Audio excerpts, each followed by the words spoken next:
రామరాజు నన్ను పెళ్లి చేసుకోనంటున్నాడమ్మా. వాడంటే మనం ఒగ్గేస్తామా, బెదిరిస్తే భయపడిపోతామా? మనం చెయ్యాల్సింది చేసేద్దాం. బోన్లోకి వచ్చిన జింక పిల్లని అనవసరంగా ఒగ్గేశామమ్మా. అది జింక పిల్ల కాదురా, శివంగి. ఆ రాజీవ్ని అడ్డు తొలగించే పని చూడు. అలాగేనమ్మా. మీరొచ్చి నన్ను కాపాడి నా ప్రాణాలు నిలబెట్టారు. ఆ శివయ్యే మిమ్మల్ని చల్లగా చూస్తారు. మేమే మీకు రుణపడి ఉన్నాం పూజారి గారు. మీ మంచి మనసు, ధైర్యమే మా నాన్నమ్మ ప్రాణాలని నిలబెట్టింది.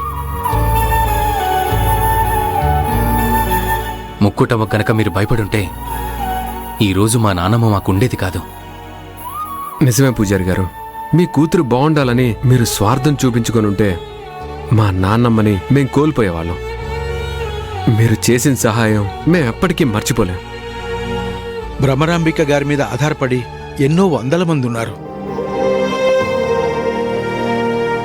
ఆవిడ వల్ల చాలా రోగాలు నయమయ్యాయి. మనిషి రూపంలో ఉన్న దేవత మీ నాన్నమ్మగారు.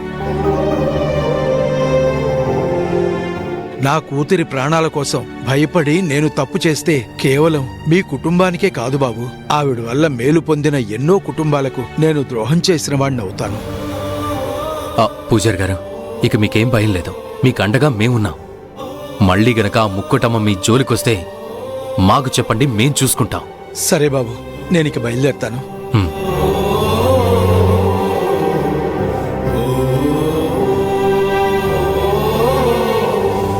తన కూతురి సంతోషం కోసం ఒక మనిషి ప్రాణాలు బలి తీసుకోవాలనుకోవటం, తన మాట వినలేదని పూజారి గారిని కట్టేసి కొట్టడం చాలా దారుణం. మనిషి మీద అహం పెత్తనం చేస్తే సొసైటీ మీద దారుణాలే రాజ్యం వెళ్తాయి. ఈ విషయం అమ్మమ్మకి చెప్పిద్దామా? తెలిస్తే కొంచెం జాగ్రత్త పడుతుంది కదా. వద్దు, తెలిస్తే నానమ్మ టెన్షన్ పడుతుంది. అవును, నిన్ను కిడ్నాప్ చేయాలనుకున్నప్పుడే నానమ్మ చాలా టెన్షన్ పడింది.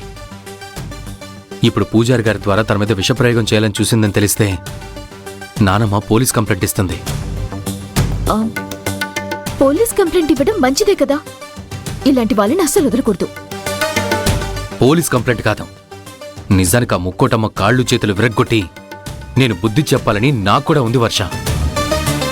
కానీ ఆవేశంతో కాదు, ఆలోచనతో ముందుకు అడుగు వేయాలని బ్రదర్ చెప్పాకే ఈ గొడవలు కరెక్ట్ కాదని నాకు అనిపించింది. మన పెళ్లి జరిగిందనుకో, ఇక ఆవిడ మన జోలికి రాదు.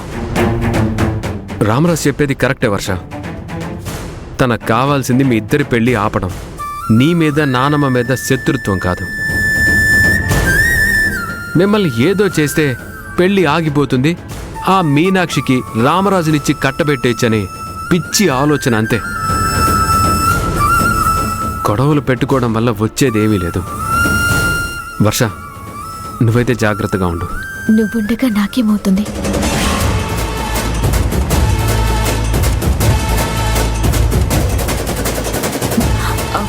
అంటే మీ సపోర్ట్ ఉండగా నాకేమవ్వదు. ఏదేమైనా పెళ్ళయ్యేంత వరకు మన అందరం జాగ్రత్తగా ఉంటే అందరికీ మంచిది. సరే రామరాజు, నువ్వు వర్షం తీసుకుని వెళ్ళు, నేను వచ్చేస్తాను. సరే బ్రదర్, రా వర్ష.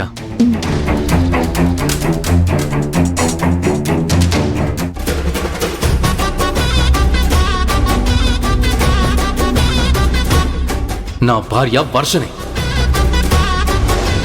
ఇంకొక్కసారి వర్ష జోలికొచ్చినా, మా ఇంట్లో ఎవ్వరి జోలికొచ్చినా మీకిదే లాస్ట్ అండ్ ఫైనల్ వార్నింగ్. మీ అంతు చూస్తాను. రామరాజుని పెనిమిటని నేను మీనాచికి మాట ఇచ్చేసినాను. నా మాట పోయిందంటే నా ప్రాణం పోయినట్టే. వర్షతో మాత్రం రామరాజు పెళ్ళవ్వడానికి ఈల్లేదు.